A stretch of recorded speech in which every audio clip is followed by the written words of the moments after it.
Hello, and welcome back to my channel. I'm Kimberly, writer and teacher, and thank you so much for being here. I'm sorry if I sounded really under the weather in my last couple of videos, but I have been pretty sick, so I'm feeling so much better now. I feel almost 100% normal, so I'm excited to do this video. By the way, YouTube says that you have an 88% chance that you're not subscribed to this channel, so please subscribe. And be sure to hit that like button as we are going to get started.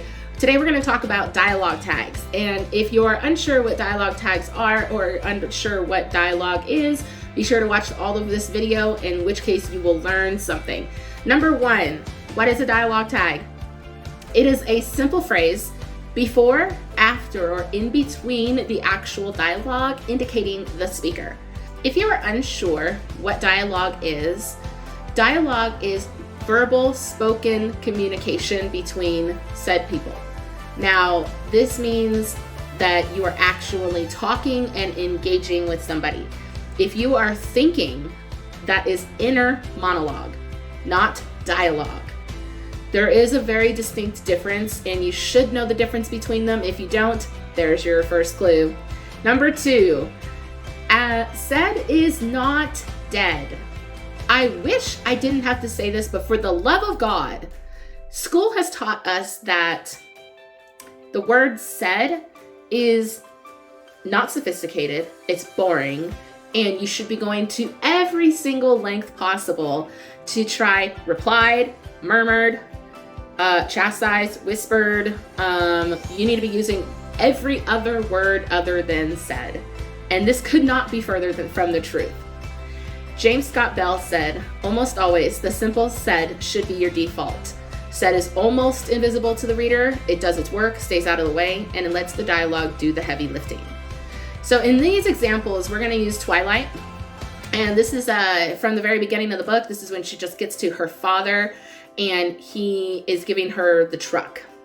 So this is also in the movie, this part, but in the book, this is a little bit different. Twilight, I'm not saying is bad writing. It's definitely not something you should be admiring. So yeah, here's Bella. Did he buy it new? Well, no. I think it was new in the early 60s or late 50s at the earliest. He admitted sheepishly. So he admitted sheepishly. He could just be, he said. So here's a point where you can do an action tag. This is where that is very useful. Okay, so it could just be, well, no, I think it was new in the early 60s or late 50s at the earliest, he said, bowing his head. So here you get the information that you need, but you also get an action tag and said. So you don't necessarily need he admitted sheepishly. I will get further into why as we get further in. Number three, read your dialogue out loud. If it sounds awkward, it probably is. So here's the thing. When we speak, it isn't stilted. It isn't perfect. It's never anything that is always right on point. So your dialogue should carry its own when it comes to that as well. And when you read it out loud, you can actually hear it differently than when you read it. They're not the same, and I guarantee you can hear mistakes as they're made by hearing them out loud. On a simpler note, number four, have someone else read your dialogue, and it's best to choose someone who doesn't know the characters and allow them to tell you if they understand.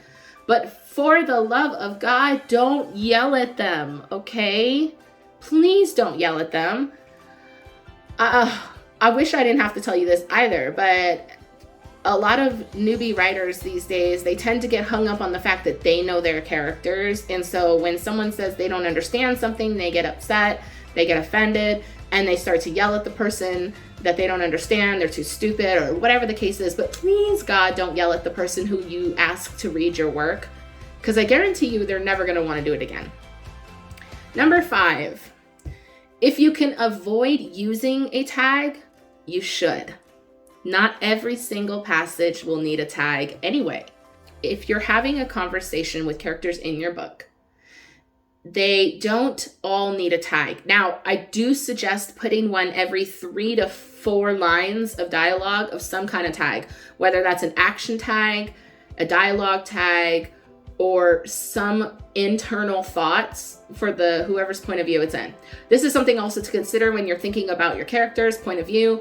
If you're doing something in first person point of view, then your person who's your main point of view at that moment can have inner monologue, so you avoid using a tag. So these are a couple things that you can try, but not every single passage will need a tag. But I do suggest to put them in every 3 to 4 lines to avoid getting confused. This is also something to think about when you're considering how many people are in that scene to begin with. If you have, I would say, any more than 3 or 4 people in a scene who are constantly contributing to a conversation, you need to have some kind of tags in between so that readers can distinguish between whom is whom. If your dialogue isn't distinct enough between each character to know, oh, so-and-so has X accent, they sound like that. That's who that person is. So if you can do that, then it doesn't need the tag. It can use an action tag before it uses a said or asked.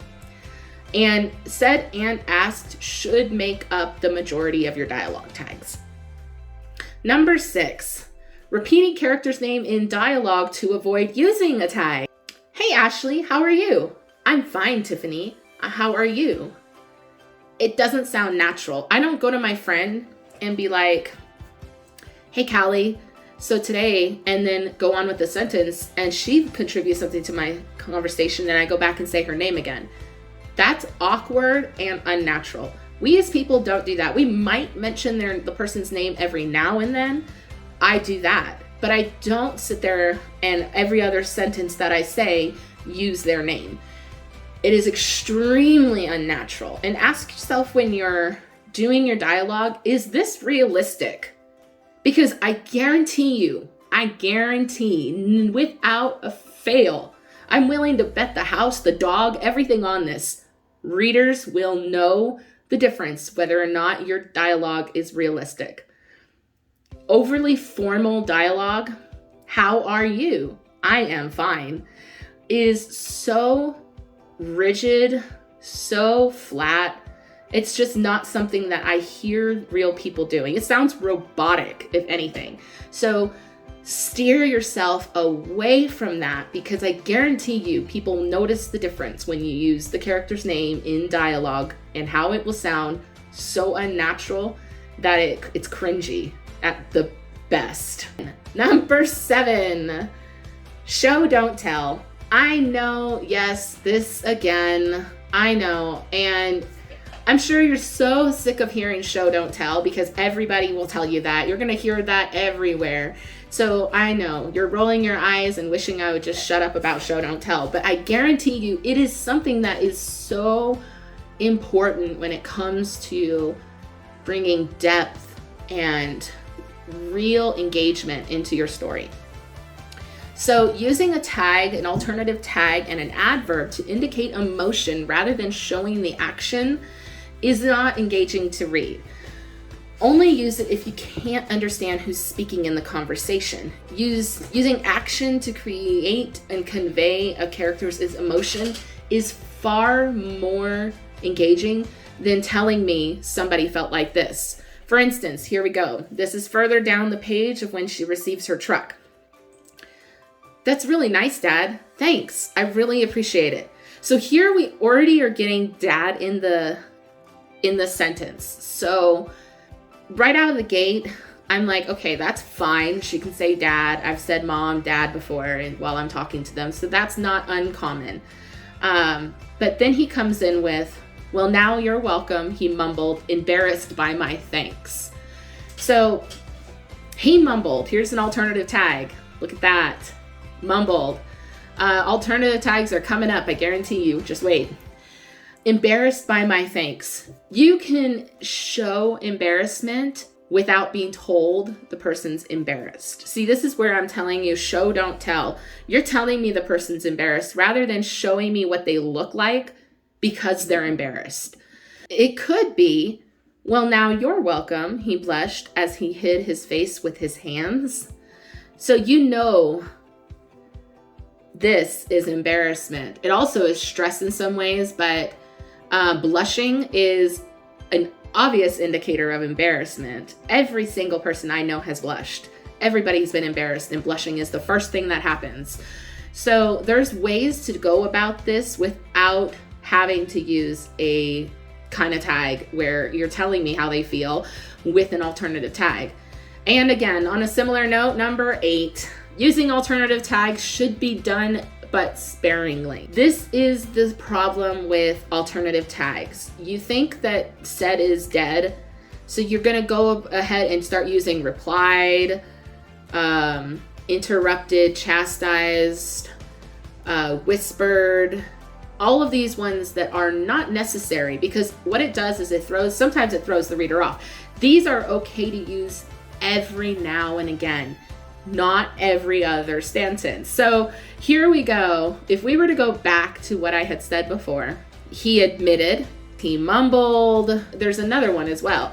So something that you should consider when using alternative tags is that repeating the same emotion is not engaging as well. So when you're using these alternative tags, think about how you can show this emotion without using that type of tag, without using an adverb or some kind of emotion tag like that to tell me what they're feeling. I don't want you to tell me anything. I want to see how this happens. So if that's the best you can do, you need some help in your dialogue. Okay, number 9, a dialogue tag isn't where you just tell us what you meant with your character's emotion. So here we go again. Wow, Dad, I love it. Thanks. I'm glad you like it, Charlie said, gruffly, embarrassed again. So in the last several passages meaning dialogue passages, he's been embarrassed like all the way on this page beyond belief, almost like it's melodramatic type of embarrassment. Telling me what you meant with your character by a dialogue tag is at best weak writing. You can do this with stronger verbs and nouns, and adverbs tend to make you feel telly. They tend to sound like all you're doing is just telling. Now, there are some genres that adverbs are very important for, so in knowing your genre, going back to that point when I made another video, knowing your genre is important, because there are certain genres that adverbs and telling like this is necessary, but you should avoid it as much as possible in most genres. So that passage of, I'm glad you like it, Charlie said, gruffly, embarrassed again. It could be, I'm glad you like it, he said, as he looked down and blinked back tears. It tells you that he's embarrassed again, but without telling me the same emotion over and over and over. This one page beats you to death with embarrassment and adverbs. This isn't even past the first chapter. It's like right in the beginning. So this is what I mean by knowing some of what you're doing when it comes to dialogue and tags will make your dialogue feel more realistic and feel more interesting and engaging to read. And number 10, color code your dialogue by who is speaking. This helps newbie writers a lot, I've seen. So this will help you see if your character's dialogue is distinct enough to tell them apart, or if you need a tag. So your characters should also have their own voice. They sound too much alike, and you have to go back and decide who is speaking. You done fucked up, and you need to backpedal as far as your dialogue, because you need to be able to know who's speaking. And if you can do it without a tag because your dialogue is distinct enough, then you're good. You're golden. Make sure that your dialogue is so distinct between people. Now, I don't mean so distinct that you can't understand it. For the love of God, I've read some stuff where you have to sit there and really work on understanding what the dialogue means. The author is thinking of how an actor might say it. It's written in a way that you're gonna have to sit there and really sound out the words. This is hard to do for some people, and I'm the worst at pronouncing things. I've said that in other videos. Don't expect me to be really good at pronouncing names, places. If you've gone out of your way to make something really difficult to say, then Be careful when it comes to trying to pull that across in the dialogue, because what it can do is it can pull your readers out of your book because they're sitting there trying to understand and read what this passage says. And some people, to be quite honest, will skip over it completely. Now, again, I can't tell you this enough. If you could tell who's speaking, you don't need a tag. You don't need he said, she said, ABC person or XYZ person said, da da da da da. We don't need that. So try and vary your dialogue and your actual action tags and work to make your dialogue realistic, engaging, and fun to read, and to make your characters feel real. That's what I love. That is why dialogue is one of my favorite things to write, is because it makes my characters feel real. I almost feel like they're next to me while I'm having this conversation in my head about these characters and stuff, and I can just see them in real life. That's when you are really connected with your dialogue. So try and make sure that your characters are different, that you know who's speaking, and that if you can remove the tag, remove that bitch. So anyway, that's all I've got for you today. Thank you so much for watching this video. And I definitely want to thank everybody who has subscribed already. You mean everything to me, and I really appreciate it. Stay tuned for this next video for next week. If you haven't subscribed, please subscribe. And if you're new here, welcome. I am so happy you're here. Whether you got here from external social media, or if you got here from a referral, or you just found me, thank you so much for coming. Stay tuned. I have lots more coming out. The story structure will be coming out in May. So stay tuned. Thank you so much. Please subscribe. You have a great day. And I hope everybody had a happy Easter. Bye.